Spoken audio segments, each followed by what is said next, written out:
Il disturbo da gioco d'azzardo è una malattia caratterizzata da 3 stadi differenti.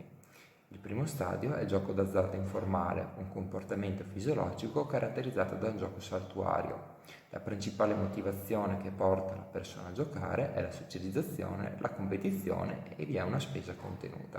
Poi abbiamo il gioco d'azzardo problematico, un comportamento a rischio per la salute. Il gioco diventa periodico, abbiamo un aumento del tempo trascorso giocando e abbiamo un aumento delle spese dedicate al gioco. Infine abbiamo lo stadio del gioco d'azzardo patologico, una vera e propria malattia neuropsicobiologica, caratterizzata da un gioco quotidiano ed intensivo, un forte craving, ovvero un desiderio incontrollabile di giocare, e delle spese elevate con indebitamento.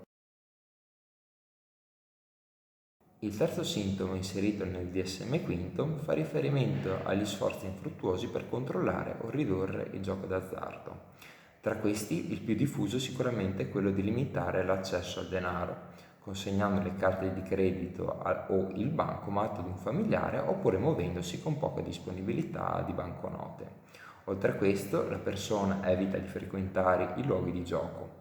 Se si tratta invece di un giocatore online, la persona dovrà bloccare o tenterà di bloccare i siti di scommesse nel quale normalmente andava a giocare.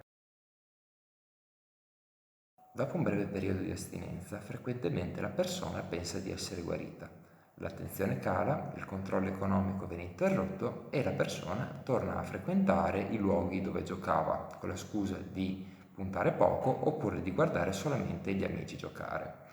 Queste situazioni si verificano a causa dell'impazienza e della bassa percezione della gravità della situazione e sono una delle cause maggiori che possono portare alla ricaduta.